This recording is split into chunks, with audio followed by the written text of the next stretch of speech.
Okay, so Elaine gave me some basic guidance about what's usually done in the shir. She said there could be an outline, could not be an outline as we choose, but basically we want to see the 5 prakim and see what more about what you learned this week. So, in line with what I think is the benefit of 929, I want to, rather than pick out, a Dvar Torah here, a Dvar Torah here, look at the structure, how these prakim fit into a greater context, and I guess we'll see as we go along how successful or unsuccessful I am in that regard. But if there's something that you want to ask about or talk about that I didn't, bring, that's fine with me as well. We start out with Vayikra Parak Chav Vav, which in the stone here is on page 707, right at the end of Parshas Behar. And right off the bat, you hit something that people get very confused by, naturally, which is Parsha breaks. Which is to say, every time we start a brand new Parsha, so the feeling is this is brand new, and whatever was right before that is a week ago. And, of course, therefore, there should be no connection. And it's not so, obviously true. And here, your Perek started 2 psukim before the end of Parshas Behar. And then you go right into Bechukosai, and therefore you have a chance to defeat that idea of discontinuity between Parshios and see that there should be some kind of continuity. So, in other words, the last 2 psukim of Behar, which speak about not making idols, and not setting up a stone floor on which to bow and to guard Shabbos and Mikdash, that should connect to the beginning of Parshas Bechukosai. Now, I'm taking something as a given here, which I assume since you all do the 929 program, you already know, which is that chapter breaks are not ours. The chapter breaks were a gift to us from the church. So, the answer really could be that no, there's no link from the end of the Behar to the beginning of the Chukosai. Maybe, in fact, the fact that the chapter started here doesn't mean that it connects. However, I believe it does. So, what I want to do first is to ask the question at the end of Behar, these 2 psukim here, about idolatry, about guarding Shabbos and Mikdash, how do they fit into a greater context? I'll thank the office for copying the sheets. So that's where I want to start off. But in order to do that, in order to understand the flow of things, we need to go back before Parak Chav Vav, really, and go back to Parak Chav Hey. So what was the theme in Parak Chav Hey? What was the theme of the previous chapter? At least the end of the previous chapter, because the chapter itself is very large. There's a lot going on. But the end of the previous chapter was what? Right. It was, Eved Ivri, right? A Jew who becomes an Eved, but an Eved to whom? Assembly to another Jew. Is it? Take a look. Oh, no, that's a Jewish slave.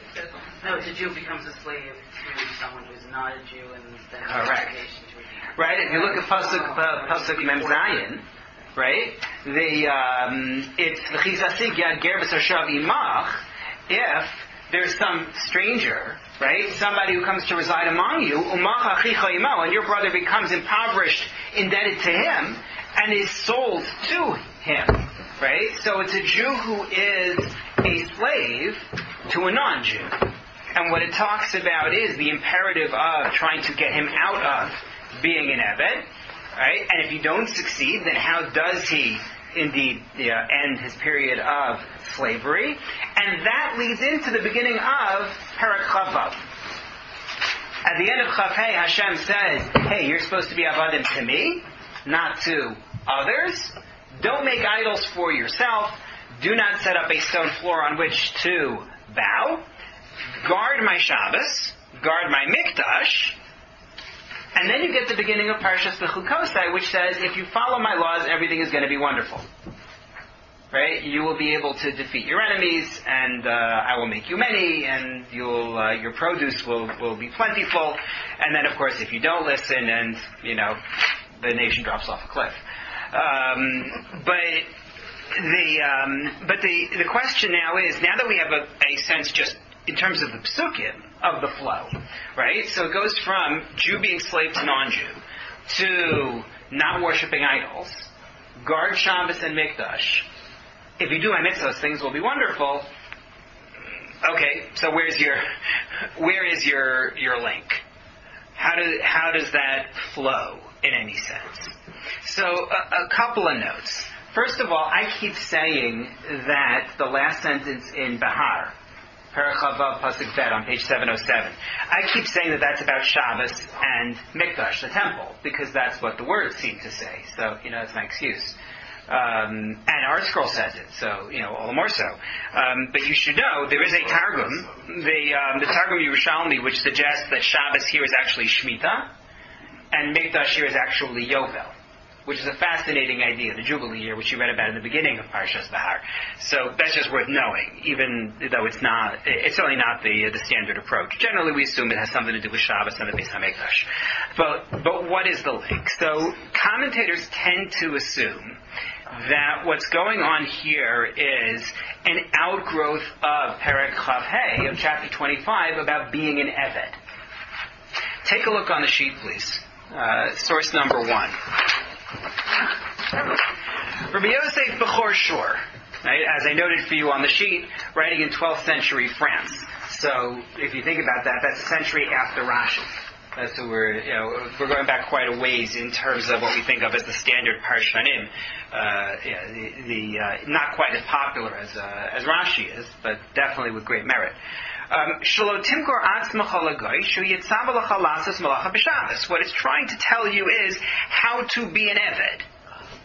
How should a Jew function as an Eved? And what he's saying is, don't sell yourself as an Eved to a non-Jew who's going to tell you to perform Malacha on Shabbos. So the way to read these sentences is, guard my Shabbos. Don't put yourself in a position where your master is going to force you to violate it. And similarly, Mikdashi Tiro, you should revere my Mikdash. He says it doesn't refer to the Beis HaMikdash, it refers to Kedusha, meaning to the sanctity of Hashem. Which is to say, don't sell yourself to a non-Jew, such that you will desecrate the name of heaven, because he's going to do whatever stuff he does, whatever idolatry he does, and he's going to drag you into it, because you're his slave. Right? If you're familiar with the story of Naaman, the Arami general, that will be an example of it, although he wasn't Jewish. But the idea here is, as explained by Rabbi Yosef Bechor Shor, is this is a message about not putting yourself in a position to be a slave to non-Jews. It's one last warning in this section, and even though it's stuck into chapter 26, it really is an outgrowth of chapter 25, and it really is about how one would be an Eved. The Nitziv, Rabbi Naftali Tzvi Yehuda Berlin, which I brought you in source number 2, offers a similar theme. He says, even if you are sold, you still have to be careful about that which makes us holy. You have to be careful about Shabbos. You have to be careful about idolatry, about avodah zarah. You're going to be sold to them, or you're going to be exiled among them. Alternatively, it isn't just about being a slave; it's also about being in gullus, being in exile. You have to guard these things. Is that clear? Yeah. Yeah, and if this is off topic, just say later.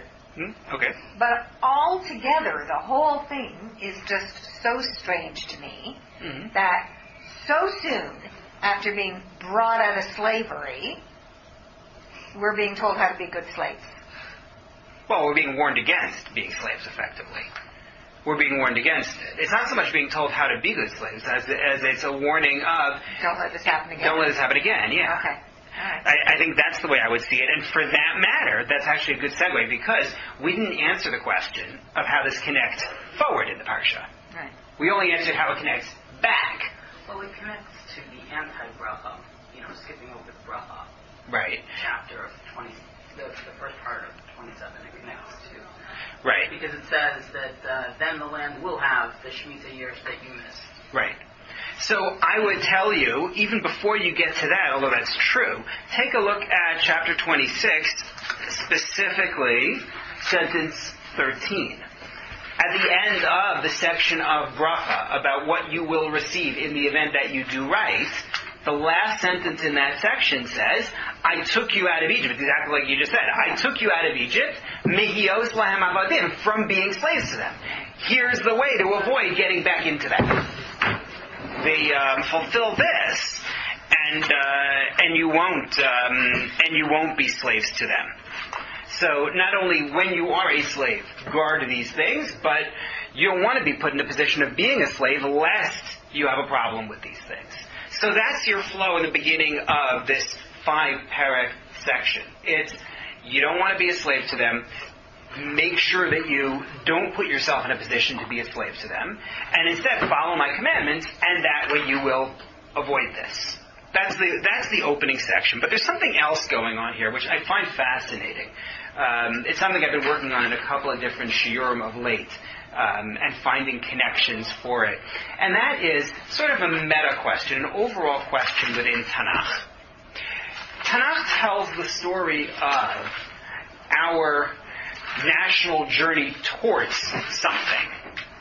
In other words, it's not just history, and it's not only a book of mitzvahs, do this, don't do that. It's also trying to tell the story of how the Jews will become something. There's a utopia. There's a pot of gold at the end of the rainbow. There's something that we're supposed to be achieving, which leads to the question of, what is it we're supposed to be achieving? What exactly does the pot of gold look like? What is our national ambition? When do you know we've succeeded? What is that supposed to look like? So the utopia in Tanakh, in its fullest form, is seen in the second version of what you read. Meaning, there are 2 sections in Chumash which present for us a tochacha, what's called a tochacha. This lesson in what happens if you fail to keep the bris, keep the covenant. But in both places it begins with, and here's what will happen if you do keep the covenant. So one is what you read in chapter 26, in Parshas Bechukosai. The other, more elaborate section, is in Parshas Kisavo, in Sefer Devarim.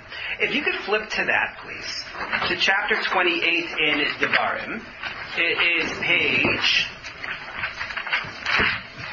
1,000 and, well, the part I want is 1,075, the beginning of chapter 28.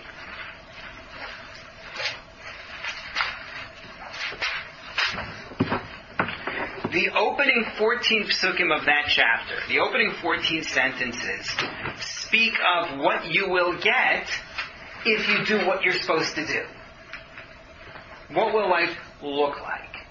This is Tanakh's utopia. This is what success is supposed to look like. So take a look at the description, just going through it quickly. Okay, it's page 1075. It's Devarim Perek Chavchet for those who are using a stone Tanakh. Stone Chumash, I should say. Right? If you will listen to the voice of Hashem your God, to guard the mitzvah that I'm commanding you today, God will make you superior. He will put you in a position of power over and above all the nations of the land. Right? Those who stick to the covenant will be above. That is not to say, as the Rambam took pains to note, that our goal is that we want to lord it over everybody else. The goal is that others should join us. But those who adhere to the covenant of Hashem will occupy a prime position. And all of these blessings will literally catch up to you. They will overtake you. I like that. The ArtScroll English is good on this. What are these blessings? You'll be blessed in the city, you'll be blessed in the field, your children, your land, your animals, the produce. When you enter, when you exit, Hashem will strike down all of your enemies before you. Those who attack you will be harmed. They will be made to flee. Hashem will send blessing in your granary wherever you go.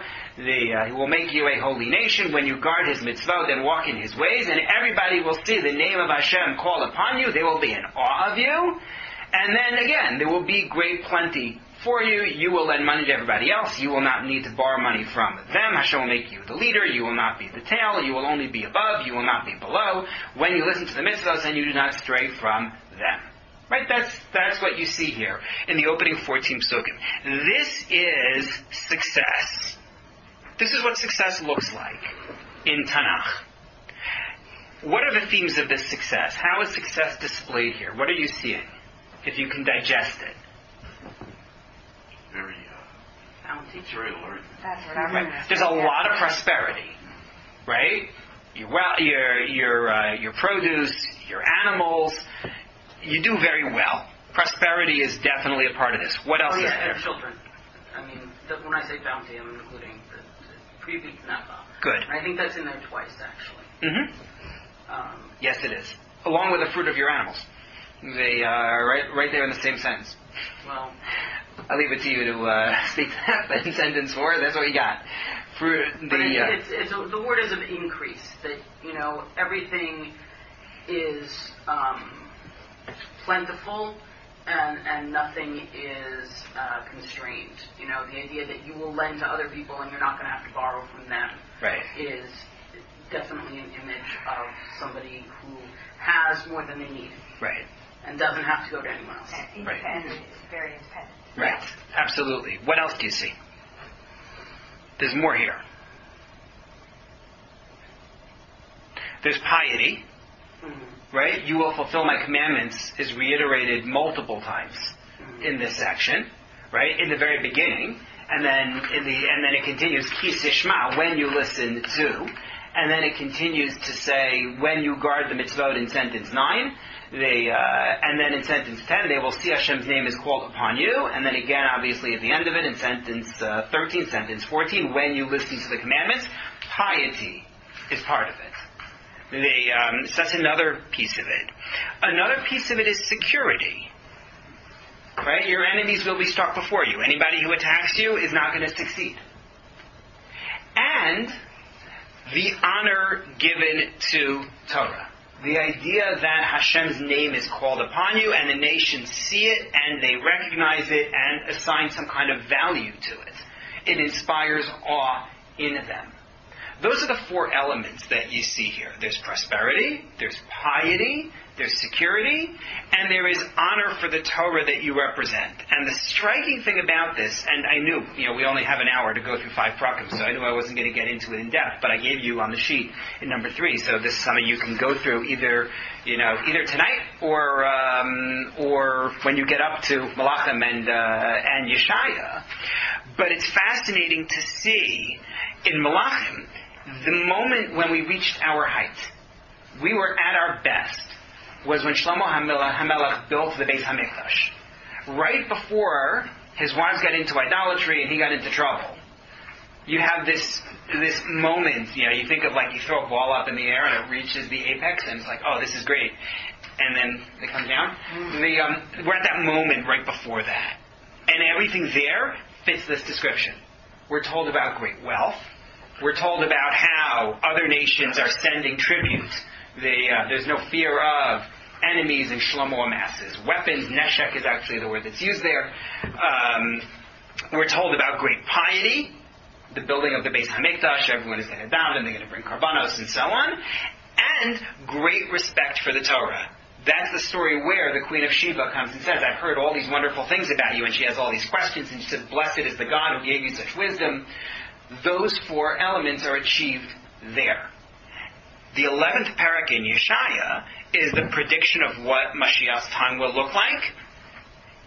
And again, same 4 elements you'll see there. That's the one with the lion lying down with the lamb, and the wolf with the lamb, and that whole story. That's security, and there's piety there, and there's prosperity there, and honor for the Torah. It's all found there. And I showed you in number 4, because that one you won't get up to in 929, is the Rambam in Hilchos Malachim, where he presents his vision of what will be in the time of Mashiach, and I underlined in the Hebrew to make it clear. He describes what the time of Mashiach will be like, and he says, "Ba'oso azman lo yeh sham lo ra'av v'lo milchama." There is no war at that point. Security. Lo kina v'tachris, there is no kina. I don't like translating the word kina because kina isn't really jealousy. Kina is outrage, indignation, which often is a product of jealousy, but isn't always that way. So I just leave kina as kina. There will be no competition. Shatova tia mushbaz harbe.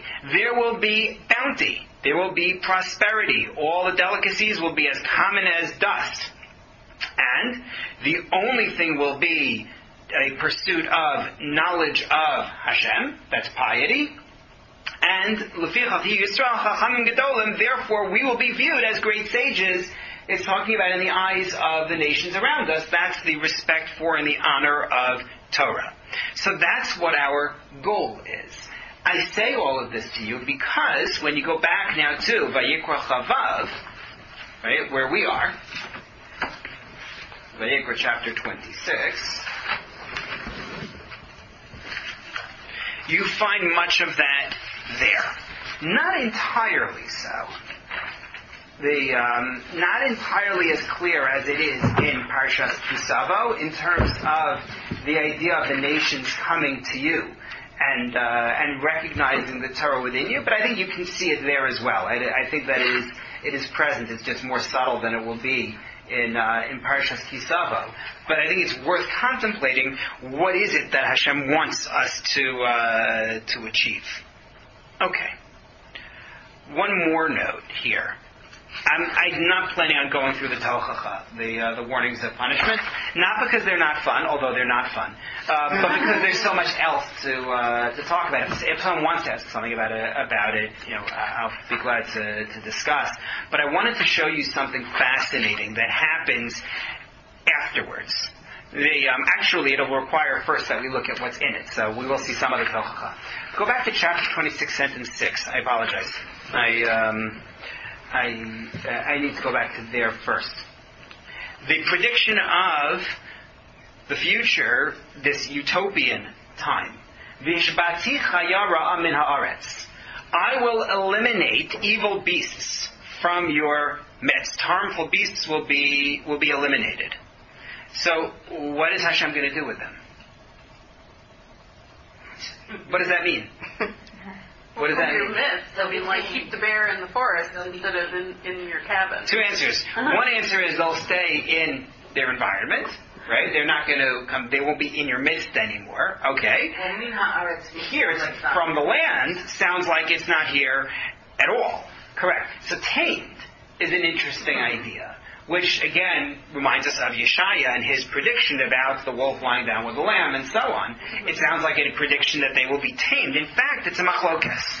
Take a look at source number 5 on your sheet. The Sifra Medrash Halacha on the book of Vayikra has two different views. Vishbati chaya ra'a min haaretz, I will eliminate the wicked beasts from the land. Rabbi Yehuda omer ma'avira min ha'olam. Rabbi Yehuda said, Hashem is going to remove them from the world.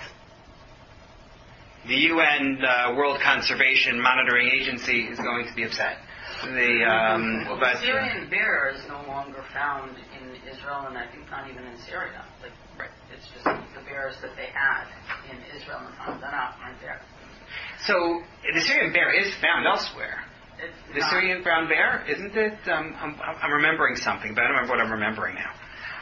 But it is found elsewhere. Is that okay? If you like, but it is found somewhere. I came across something about it. It's months ago, but it does exist. So far, but Rabbi Yehuda says they're gone. Rabbi Shimon omer mashpizan shelo yizoku. Rabbi Shimon says they aren't going to cause harm.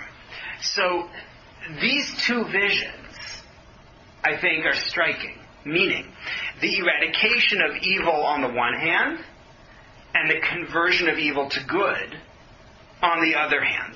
Rabbi Yehuda says, any news on the Syrian brown bear? Yeah, so it is originally from Middle East, from Turkey to Turkmenistan. Today it is no longer in Jordan, Israel, and the Palestinian territory. It says it survives only in Turkey, Iran, and Iraq. Okay. All right. I have no idea when I came across it. That's where they are now. All right. So Rabbi Yehuda... Yeah. Rabbi Yehuda says, in the time of Mashiach, evil is annihilated. Rabbi Shimon says, in the time of Mashiach, evil is reformed. Now, you could read this as a debate about the basic character of Hashem's creations, whether animal or human. Right? Rabbi Yehuda says good is not eternal. Good is not guaranteed. It's possible that someone reaches a point where tshuva is no longer possible. Think Paro, right, in the parashios that we're reading these days. Hashem takes away his free will. He says, Paro, I'm sorry, you're done. Or he doesn't say he's sorry. That's Rabbi Yehuda. And Rabbi Shimon says, no.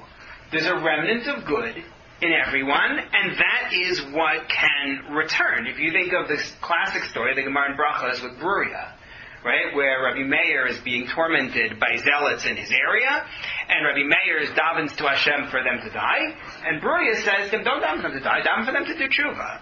And even though the truth is Rabbi Meir's read of the pasuk Yitamu Chateim and Haaretz, I think is grammatically more sound, nonetheless, the Gemara's conclusion is very much like Bruria, that it's better to daven that they do tshuva. That's what we do.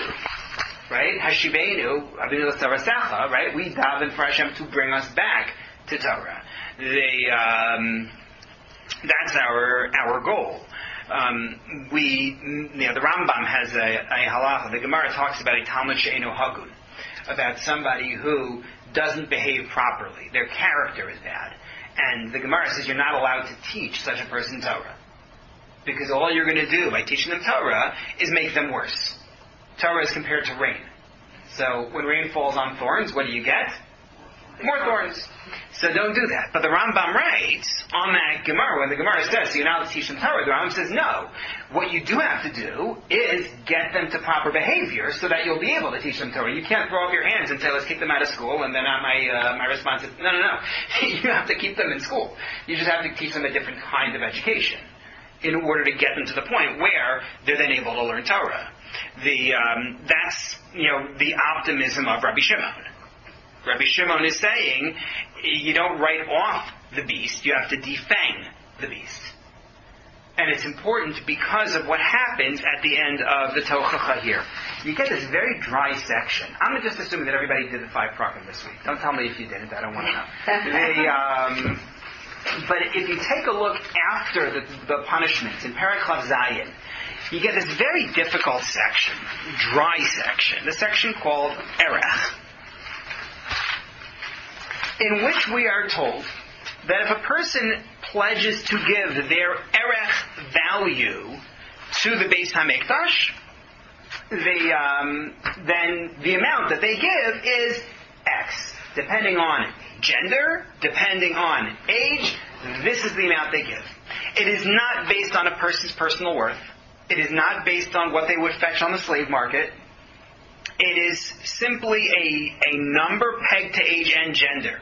The commentators note it is not a statement of men are worth more than women. Notes the fact that the men depreciate more quickly as they age than the women do. Right, there is. Well, no, the Gemara does talk about how when women age, they still do things of value around the house, whereas the men do not. That might be is that what you're thinking about? That a male slave is valued as brute labor, and that a female slave's tasks continue. I remember my husband learning this with my kids when they went through the Mishnah, so right. I overheard some of that. Right, no, I mean, it's true. They make the point that having an old man around the house, it generally is just, somebody who complains, whereas having an old woman around the house, she can still contribute productively. So they do make that point. But the commentators to the Gemara generally say this is not taken as a person's personal value. But Abarbanel explains the transition here from warnings of punishment to if you decide to give your erech to the Beis HaMikdash, which is it seems like a non sequitur. He says, after all the dire predictions of punishment, we might question ourselves, our own value. When you see all of these warnings and this is going to happen to you and this is going to happen to you, like at this point we got nothing left. Like you just want to back away from the Torah, from the bris, from everything. And so the Torah says, no, everybody has a value. It's objective. It doesn't. You can't ruin it. You can't damage it. It's very much like Rabbi Shimon. Everyone has an erech of their own. So that's the segue from this the set of warnings to the Erech that concludes Sefer Vayikra. Clear? You can say you don't like it. I don't know. I didn't think it was so strange just because I know that in other cultures people will give a value, like, for example, I don't know, one Muslim custom I heard about, that baby girl is 100 days old. You shave her head, weigh the hair, and the father translates that